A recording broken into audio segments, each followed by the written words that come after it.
సరే ఈ గురుకులాల్లో కొత్తగా ఫోన్ మిత్ర అనే ఒక ప్రాజెక్టు వస్తున్నట్టు అక్కడక్కడ వార్తలు చూసాను. ఏంటి సార్ ఫోన్ మిత్ర అంటే? చాలా మంచి ఆలోచనతో కూడినటువంటి ఏంటంటే గురుకులాల్లో చదివేటటువంటి ఏ విద్యార్థికైనా కూడా హోమ్ సిక్ అనేటటువంటిది ఉంటుంది. 5వ తరగతిలో వచ్చినా, ఇంటర్మీడియట్‌లో వచ్చినా కంపల్సరీ ఇంటి దగ్గర ఏం జరుగుతుందో, ఇంటి వాళ్ళతోటి మాట్లాడాలి అనేటటువంటి ఒక ఆలోచనతోటి పిల్లలు బెంగపడేటటువంటిది ఉంది. ఇప్పుడు ప్రస్తుతం ఏం చేశారంటే ప్రతి స్కూల్‌లో కూడా ఒక సుమారు ఒక 5-6 టెలిఫోన్స్ ఏర్పాటు చేయడం జరిగింది. అయితే టెలిఫోన్స్‌లో నంబరింగ్ సిస్టమ్ అనేది ఉండదు. ఒక కార్డ్ ఇస్తారు పిల్లలకు. ఆ కార్డ్ అనేటటువంటిది ఏఐ తోటి జనరేట్ అయ్యేటటువంటిది ఏదైతే నెట్ ద్వారా. సో, ఆ కార్డులో ఆ పిల్లవాని యొక్క ఇంటి నంబర్ మాత్రం ఫీడ్ అయి ఉంటుంది. సో, ఆ ఇంటి నంబర్ అనేటటువంటి దాని ద్వారా డైరెక్ట్ వాళ్ళ ఇంట్లో ఒక్క కార్డు మీద ఒక 25 నిమిషాలు పిల్లవాడు ప్రతి పిల్లవానికి అవకాశం ఉంటుంది. 6, 7, 8 ఫోన్స్ ఉంటాయి కాబట్టి ప్రతి పిల్లవాడు కూడా వాళ్ళ ఇంటి దగ్గర పరిస్థితులు ఏంటనేది మాట్లాడేటటువంటి అవకాశం ఉంది.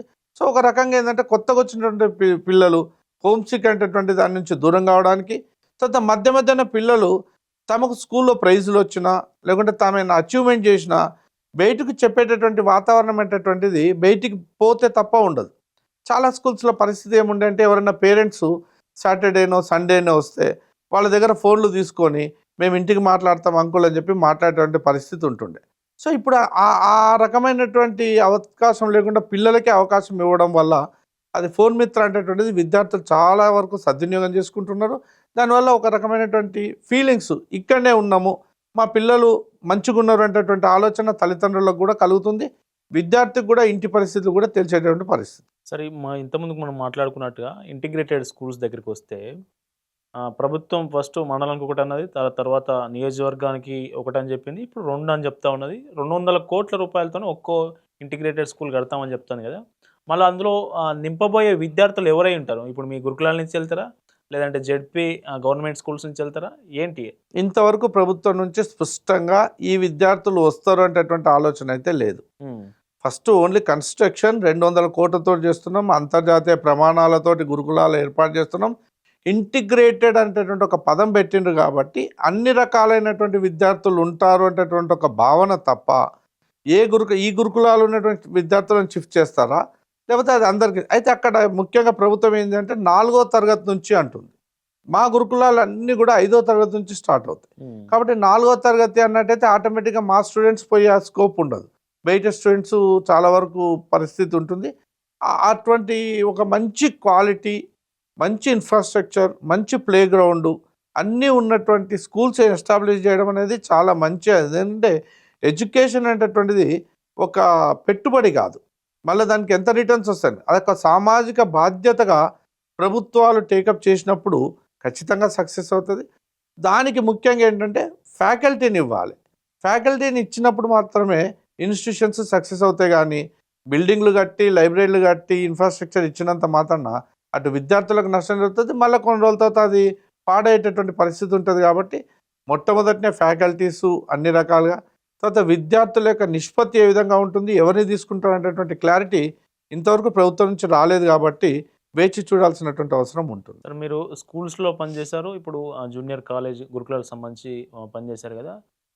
మీ ఇన్నేళ్ల సర్వీస్‌లో మీరు బాగా సంతృప్తి పొందినటువంటి సందర్భం ఏదైనా ఉందా? సంతృప్తి పొందినటువంటి సందర్భం అంటే, గతంలో ఈ మాకు అంటే ఒకప్పుడు నేను జాయిన్ అయినప్పుడు, మేము గురుకులాల్లో పనిచేస్తున్నామని గర్వంగా చెప్పుకున్నటువంటి రోజులు చాలా వరకు ఉంటుండే. మా బ్యాచ్‌లో ఎంతమంది అయితే వచ్చిండ్రో, అందరూ రిటైర్మెంట్ వరకు కూడా సొసైటీలోనే ఉన్నారు తప్ప, సొసైటీని వదిలిపెట్టి పోవాలి అనేటువంటిది ఎప్పుడు ఫీల్ కాలే. ఒకటి దానికి ముఖ్యమైనటువంటిది ఏంటంటే, పే స్కేల్స్ చాలా ఎక్కువ ఉంటుండే మాకు. బయట ఉన్నటువంటి టీచర్ కంటే ఒక 2, 3 స్టేజ్‌లు ఎక్కువ ఉంటుండే. అంటే చేసే పని ఎంత తీసుకున్నా దానికి తృప్తి అనేటటువంటిది ఉంటుంది. ఇప్పుడు ప్రస్తుతం ఆ పరిస్థితి లేదు. హ్మ్. అన్నీ ఈక్వల్‌గా చేయడం అనేటటువంటిది ఒకటి. పని భారం పెరిగింది. స్కేల్స్ ఈక్వల్ అయిపోయాయి.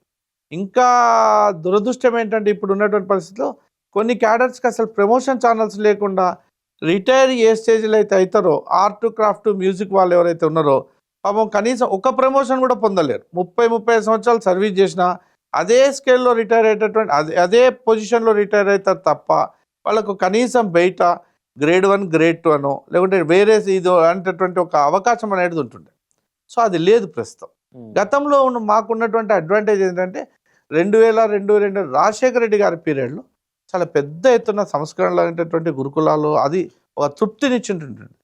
సంఘాలకు విలువ ఇవ్వడం, ఎట్ ది సేమ్ టైం సంఘాలను పిలిచి బోర్డ్ ఆఫ్ గవర్నర్స్ మీటింగ్ అనేటటువంటిది గతంలో జరుగుతుండే. గత 10 సంవత్సరాలుగా బోర్డ్ ఆఫ్ గవర్నర్స్ మీటింగ్ అనేటటువంటిది మ్యాక్సిమం ఒక 2, 3 జరిగి ఉంటాయి తప్ప ఇంతవరకు ఎక్కడ కూడా ముఖ్యంగా IAS officers, IPS officers, IFS officers గురుకులాలను నడపడం అనేటటువంటిది ఉంటే వారికి వారి ప్రాంతంలో ఉన్నటువంటి ఎడ్యుకేషన్ మీద అవగాహన ఉంటుంది కానీ ఇక్కడ లోకల్ పరిస్థితులు అనేటటువంటివి తెలియదు. గతంలో ఎట్లుంటుండే అంటే బోర్డ్ ఆఫ్ గవర్నర్స్లో అందరూ ఉంటుంది, ఎడ్యుకేషన్ డిపార్ట్మెంట్ నుంచి ఉంటుంది, ఎడ్యుకేషనలిస్టులు ఉంటుంది, at the same time minister గారు ఉంటుంది, ఎట్ ది సేమ్ టైం ఇతర డిపార్ట్మెంట్ల వారు కూడా ఉండే వరకు ఒక చర్చ అనేది జరుగుతుండే. మేము సమస్యలను చైర్మన్ గారికి ఇచ్చిన, గవర్నమెంట్కి ఇచ్చిన వాటి మీద సమస్యల మీద ఖచ్చితంగా బోర్డ్ ఆఫ్ గవర్నర్స్లో నిర్ణయం తీసుకొని మాకు అనుకూలంగానో లేకపోతే ఇది పాసిబుల్ కాదనేటటువంటిది ఉంటుండే. కానీ ఇప్పుడు పరిస్థితులు అట్లా లేవు. ఇప్పుడు ఏంటంటే ఈ ఫోటో ఇవ్వడం, ఫోటోలు దిగడం, ఆ ఫోటోలను మేము పబ్లిష్ చేసుకోవడమే తప్ప సమస్యల మీద ఈవెన్ రాష్ట్ర ముఖ్యమంత్రి గారి నుంచి మొదలుకుంటే సంస్థ చైర్మన్ గారి నుంచి మొదలుకుంటే ఎవ్వరు కూడా సంఘాలను పిలిచి లేదంటే సమస్యలను పిలిచి ఏమున్నాయి దీన్ని ఎట్లా ఇంకా అభివృద్ధి చేద్దామంటేటువంటి ఆలోచన ఇప్పుడు ఉన్నటువంటి ప్రభుత్వాలకైతే నేను గత 10 సంవత్సరాలుగా అసలే చూడటం లేదు. 2014లో అయితే ఎవరిని అయినా దూరం పెట్టినటువంటి పరిస్థితి. ప్రజాప్రభుత్వం అనేటటువంటి కాంగ్రెస్ కూడా ఆల్మోస్ట్ ఆల్ ఇప్పుడు ఇంకా అదే దోవలో కనిపిస్తుంది తప్ప సంఘాలను పిలిచి చాలా ఇష్యూస్ ఉన్నాయి, చాలా మాట్లాడుకోవాల్సినటువంటి అంశాలు ఉన్నాయి, చాలా వేరియేషన్స్ ఉన్నాయి.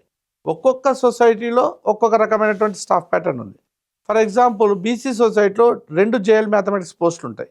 బట్ వేరే ఇంకో సొసైటీకి వచ్చేవరకు ఒకటే జేఎల్ మ్యాథమెటిక్స్. పెద్ద 300 మార్కుల సంబంధించిన 4 బుక్స్ ఒక లెక్చరర్ చెప్పాలి. దాంతోపాటు ఇతర బాధ్యతలు ఉంటాయి. అక్కడ అది లేదు. ఒక సొసైటీలో వార్డన్ పోస్ట్ ఉంటుంది, ఒక సొసైటీలో వార్డన్ పోస్ట్ ఉండదు. సో ఈ వేరియేషన్ అనేటటువంటిది రావడానికి కారణం ఏంటంటే అక్కడ పనిచేసినటువంటి ఆఫీసర్ తీసుకున్నటువంటి నిర్ణయాలు. బాగా సంతృప్తి మీరు అన్నదానికి మరొకటి గుర్తుకొస్తుందంటే మేము ఫస్ట్ బేసికల్గా సొసైటీలో జాయిన్ అయినప్పుడు మేము టీచర్స్గా మాత్రమే ఉంటామనుకున్నాం. 95లో ఒక ఐఏఎస్ ఆఫీసర్ డిఆర్ గార్గ్ అనేటటువంటి ఐఏఎస్ ఆఫీసర్ ఒక ఎడ్యుకేషన్ సిస్టంలో మార్పు రావాలనే ఉద్దేశంతో ప్రతి స్కూల్ను కూడా గురుకుల పాఠశాలను కాలేజీలు చేయడం వల్ల మేమందరం కూడా జూనియర్ లెక్చరర్స్గా ప్రమోషన్ పొందడం, ఎలివేషన్ అనేటటువంటిది మాకు అప్పటి నుంచి స్టార్ట్ అయింది. తద్వారా మాకు గురుకులాల్లో ఉన్నటువంటి సమస్యలను బోర్డ్ ఆఫ్ గవర్నర్స్, చైర్మన్స్ వారి దృష్టికి తీసుకపోతే సాల్వ్ అయినటువంటిది. కానీ ఎప్పుడైతే తెలంగాణ ఉద్యమం మొదలైందో ఉద్యమం మొదలైనప్పుడే సంఘాలనేటటువంటి యొక్క కార్యాచరణ తగ్గింది. తెలంగాణ వచ్చిన తర్వాత సంఘాలను దూరం పెట్టడం అయింది.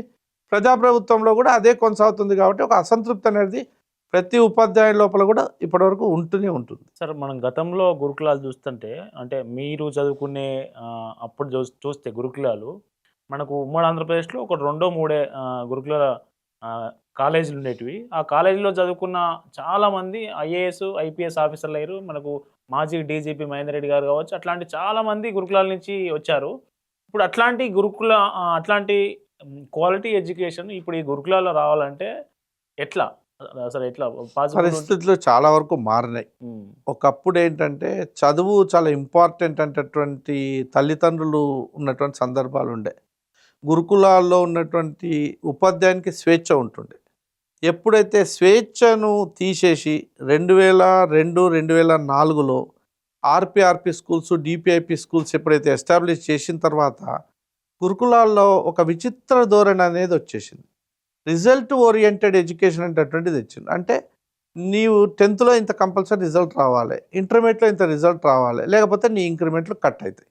సో ఎప్పుడైతే వాటికి బేస్ చేసుకుంటూ వచ్చిండ్రో క్వాలిటీ అనేటటువంటిది ఆటోమేటిక్గా తగ్గుతూ వస్తుంది. అంటే హోలిస్టిక్ డెవలప్మెంట్ కంటే ముఖ్యంగా కాన్సెప్ట్ ఓరియంటెడ్ ఎడ్యుకేషన్ అనేది తగ్గుతుంది. పిల్లవాడు పాస్ కావాలంటే ఏం చేయాలి? కొన్ని ప్రశ్నలు కంపల్సరీ బుక్ బ్యాంకుల్లో దేంట్లో ఉన్నటువంటి ప్రశ్నలు కంపల్సరీ చదివితే ఆటోమేటిక్గా పాస్ అయిపోతాడు. సో కాన్సెప్ట్ ఓరియంటెడ్ ఉన్నప్పుడు మాత్రమే మీరు అన్నటువంటి ఐఏఎస్లు, ఐపీఎస్లు రావడానికి అవకాశం ఉంటుంది. అట్లా కాకుండా ఎగ్జామ్ ఓరియంటెడ్ ఎడ్యుకేషన్ ఎప్పటికైతే వస్తుందో అప్పుడు పూర్తి స్థాయిలో ఫలితాలు రావు. ఇప్పటికి కూడా వస్తున్నాయి. మీరు అన్నట్టు చాలామంది రీసెంట్లీ కూడా చాలామంది ఐఏఎస్లు, ఐపీఎస్లు సొసైటీ నుంచి కూడా రావడం జరిగింది. కానీ అప్పుడు ఉన్నంతగా రాకపోవడానికి కారణం ఏంటంటే ఎడ్యుకేషన్ సిస్టంలో మార్పు అనేటటువంటిది చాలా వచ్చింది. ఇప్పుడు ఉన్నటువంటి చీఫ్ సెక్రటరీ రామకృష్ణారావు గారు కూడా గురుకుల స్టూడెంటే. అడుగనాలి, అనంతపూర్ చాలామంది ఉన్నారు.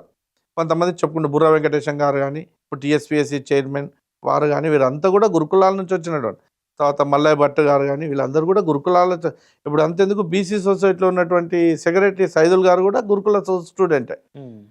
అంటే అప్పుడు ఉన్నటువంటి పరిస్థితి వేరే. అప్పుడున్న తల్లిదండ్రులు ఏంటంటే, మీరు ఏదైనా చేయండి సార్, మా పిల్లవానికి చదువు రావాలి.